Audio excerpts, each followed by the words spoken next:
first. If you love shopping, then Robson Street is a great place for you to start. If, however, you're like me and you only go shopping once a year under duress, then there's plenty of other places in town that will be of more interest to you.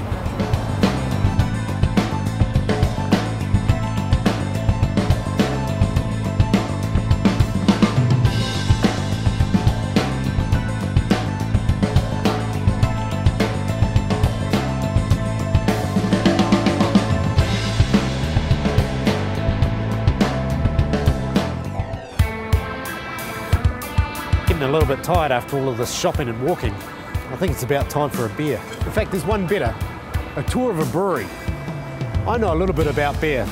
I know it's made with hops and barley and it tastes real good, but these guys know a lot more about beer than me. Granville Island Brewery on Granville Island make the best local beer in Vancouver. Let's go and have a look.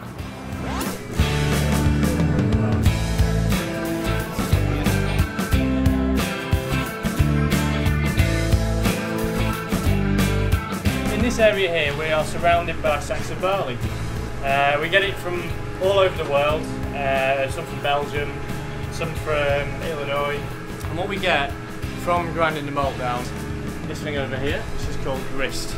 And in there we make mash. And we also get from that a sweet liquid, which ultimately becomes our beer, and that's called wood. Well, that tour was pretty interesting. I certainly learned a lot more about beer than I thought I actually knew. One problem with it though, it's just made me thirstier. So now we're on to the really important part of the tour, the tasting.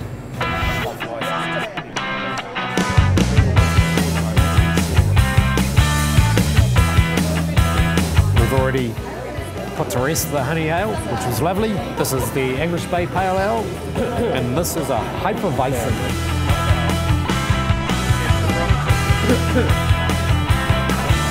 I better get a hurry on actually, it looks like I'm falling behind some of our other guests.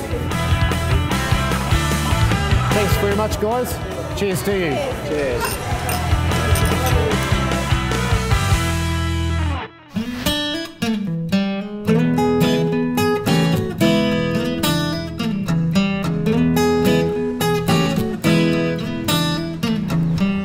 Here we are at Granville Island. At the markets. Lots of really cool little niche stores. Lots of cool produce stores. Lots of really good bakeries. Stuff like this. Go on. Cost me $2.50. The other market you'll find on Granville Island is a specific one dedicated to kids. Let's go and have a look.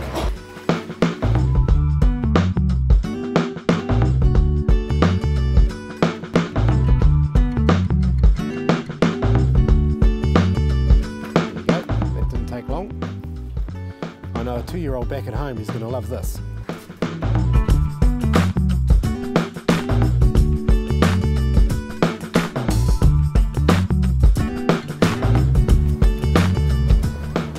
The kids market. There's even an exit for kids and hobbits like me.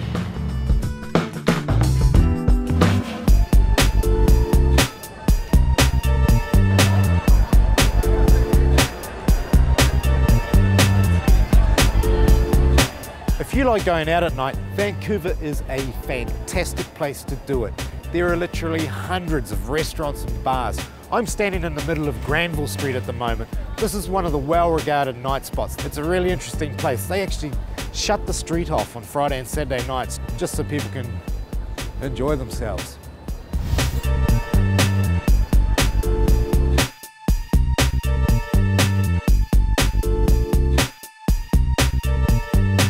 And if you're looking for something a little more laid back and a bit more chic, come down to Mainland Street. This is where Vancouver's young professionals come to meet and socialise.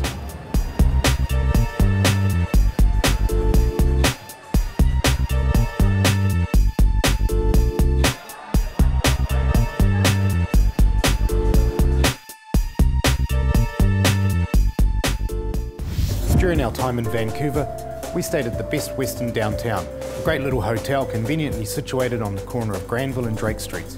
Here's Ronald Moncal to tell you more about his hotel. Best Western Downtown is a family hotel. We are here to make sure that our guests are happy when they leave, also during their stay, of course. We are in close proximity to the entertainment district of Vancouver.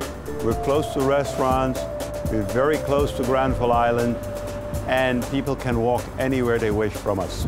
One of the most important things we have for our guests is that we have a shuttle available to drop them off anywhere in the downtown core from 7 a.m. to 7 p.m. We as a hotel endeavor to make sure that when our guests arrive, no matter what time of the day, we get them into their room as soon as we are able to. Because if you've flown 16 or 18 hours, you don't want to walk around in the city, you want to go to your room. And each morning at the Best Western downtown Vancouver started something like this.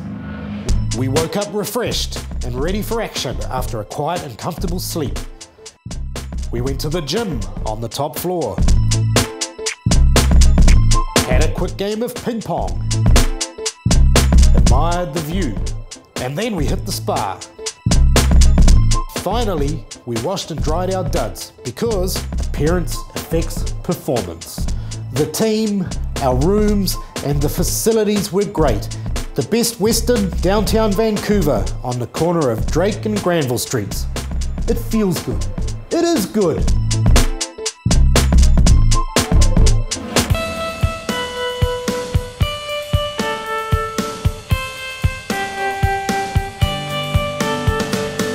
This is Gastown.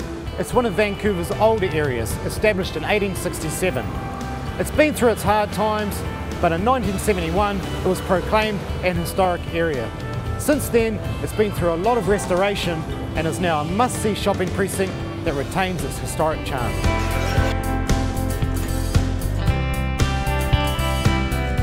Gastown gets its name from its founding father, Gassy Jack Dayton. Jack was nicknamed Gassy on account of his habit of telling tall tales and talking incessantly.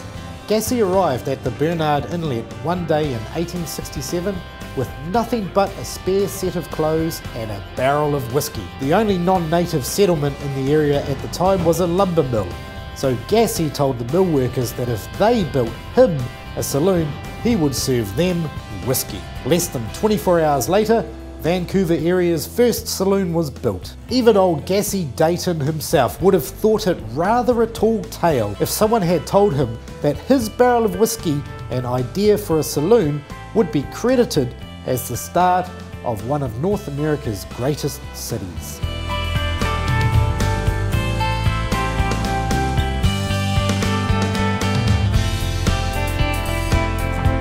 Well, we hope you've enjoyed our little taste of Vancouver. We've seen a lot and we've had a blast, but unless you're here for a lifetime, you're never going to see it all. Now, however, it's time for us to blow the city and go RVing around British Columbia.